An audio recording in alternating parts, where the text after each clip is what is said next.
বিসমিল্লাহির রহমানির রহিম। আসসালামু আলাইকুম। দেশ এবং দেশের বাইরে যে যেখান থেকে আজকে আমার এই ব্লগটি দেখছেন, আশা করি আল্লাহর রহমতে সবাই ভালো আছেন। আলহামদুলিল্লাহ, আমরাও ভালো আছি। আজ আমি আরেকটি ব্লগ নিয়ে আপনাদের মাঝে হাজির হয়েছি। আর আজকের ব্লগে দেখাবো কিভাবে মাজা ঘষা ছাড়াই চুলার আঁচে পুড়িয়ে পুরাতন কড়াইকে একদম নতুনের মতো করা যায়।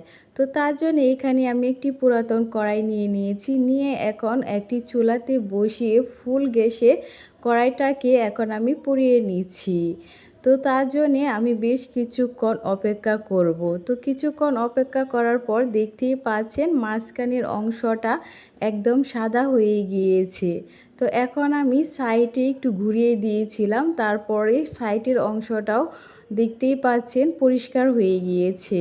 তো এভাবে আমি পুরো কড়াইটাকে ঘুরিয়ে ঘুরিয়ে পরিষ্কার করে নিব। তো প্রতিদিনের মতো আজকেও আপনাদের কাছে আমার একটি রিকোয়েস্ট, আমার এই ব্লগটি যদি প্রথম থেকে শেষ পর্যন্ত দেখে সামান্যতম পরিমাণের ভালো লেগে থাকে, তাহলে প্লিজ একটি লাইক এবং সাবস্ক্রাইব করবেন।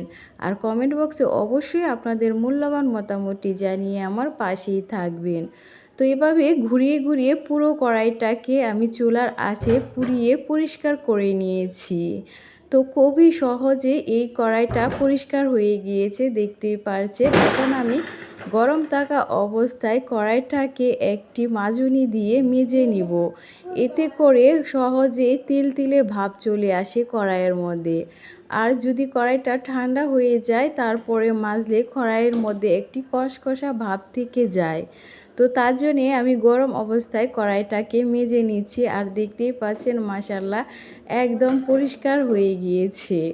তো এই পদ্ধতিটা আমার কাছে খুবই সহজ মনে হয়েছে, তো তার জন্যে আপনাদের সাথে একটু শেয়ার করলাম।